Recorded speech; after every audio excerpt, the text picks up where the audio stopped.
Friends, good afternoon. Knowledge today topic వచ్చేసి part 1గా డిఎస్సికి సంబంధించి సోషల్ సబ్జెక్ట్ని కంటెంట్ వైజ్ అందిస్తున్నాము. జాగ్రఫీలో సౌర కుటుంబంలో మన భూమి అనే లెసన్ నుంచి నేను తీసుకున్నాను part 1. Let's start the topic. ఖగోళ వస్తువులు అంటే ఏమిటి, వేటిని అంటారు ఖగోళ వస్తువులని అంటే సూర్యుడు, చంద్రుడు, రాత్రి ఆకాశంలో మెరుస్తున్న వస్తువులు అన్నింటినీ కలిపి ఖగోళ వస్తువులు అంటారు. కొన్ని ఖగోళ వస్తువులు ఎలా ఉంటాయి, చాలా పెద్దగా వేడిగా ఉంటాయి. ఖగోళ వస్తువులు వేటిని కలిగి ఉంటాయి, వాయువులతో కలిగి ఉంటాయి లేదా వాయువులతో నిండి ఉంటాయి. ఖగోళ వస్తువులు సొంతంగా వేటిని విడుదల చేస్తాయి, వేడిని కాంతిని కలిగి ఉండి వాటిని పెద్ద మొత్తంలో విడుదల చేస్తాయి అన్నమాట ఖగోళ వస్తువులు. ఈ ఖగోళ వస్తువులను ఏమంటారు, నక్షత్రాలు అంటారు. సూర్యుడు ఏమిటి, సూర్యుడు కూడా ఒక నక్షత్రం అన్నమాట. రాత్రి ఆకాశంలో మనకు కనపడే లెక్కలేని నక్షత్రాలు ఎలాంటివి, సూర్యుడు లాంటివే అన్నమాట, సూర్యుడు వంటివే. కొన్ని ఖగోళ వస్తువులు వేటిని కలిగి ఉంటాయి, వేడిని కాంతిని కలిగి ఉంటాయి. నక్షత్రాలు కాంతి చేత వెలిగేటటువంటివి ఏవి, నక్షత్రాలు కాంతితో వెలిగేవి గ్రహాలు, ఉపగ్రహాలు, గ్రహశకలాలు, ఉల్కలు, తోకచుక్కలు. ఇవన్నీ కూడా నక్షత్రాల కాంతితోనే వెలుగుతాయి.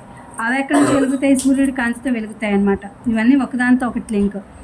మనం నివసిస్తున్న భూమి ఎలాంటిది, భూమి కూడా ఒక గ్రహమే. మనకు దగ్గరగా ఉన్న నక్షత్రమైన సూర్యుడి నుండి భూమికి ఏం పొందుతోంది, వేడిని కాంతిని పొందుతోంది సూర్యుడి నుండి భూమి. మన భూమిని చాలా దూరం నుండి చూస్తే అది ఎలా కనిపిస్తుంది, చంద్రునిగా మెరుస్తున్నట్లు మన భూమి కనిపిస్తుంది. మనం ఆకాశంలో చూసే చంద్రుడు ఏంటి, ఒక ఉపగ్రహము. భూమికి ఉపగ్రహం ఏది, చంద్రుడు. మనకి భూమి వల్లే సూర్యుడి నుండి వేడిని కాంతిని పొందే గ్రహాలు ఏవి, 7 గ్రహాలు ఉన్నాయి. సూర్యుడి నుండి వేడిని కాంతిని పొందేవి భూమి వల్లే పొందేవి 7 గ్రహాలు ఉన్నాయి. వాటిలో ఇంకా ఏమున్నాయి, ఉపగ్రహాలు కూడా ఉన్నాయి.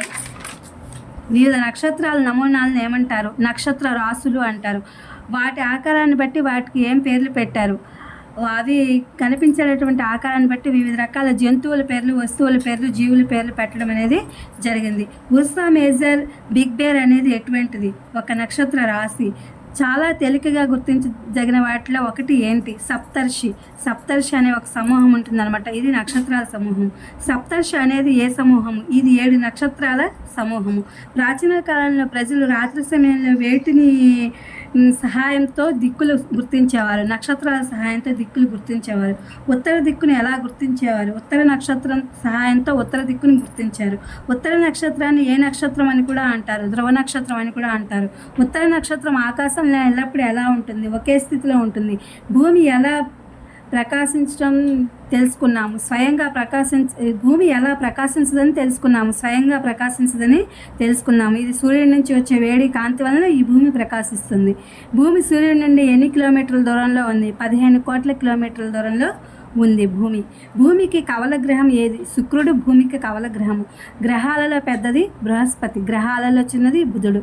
ఇది నేను పార్ట్ 1గా జాగ్రఫీ పెట్టారనమాట టాపిక్. సౌరకుటంలో మన భూమి అనేది డిఎస్సికి సంబంధించి కంటెంట్ వైజ్ మిగిలిన రిమైనింగ్ పార్ట్ పెడతానమాట. ఈ క్వశ్చన్ ఇంపార్టెంట్ బిట్స్ అనేవి మీకు డిఎస్సికి యూజ్ అవుతాయని వీడియో అప్లోడ్ చేస్తున్నాను. Please my channel like, share, subscribe and comment. Thank you for watching, thank you for our support.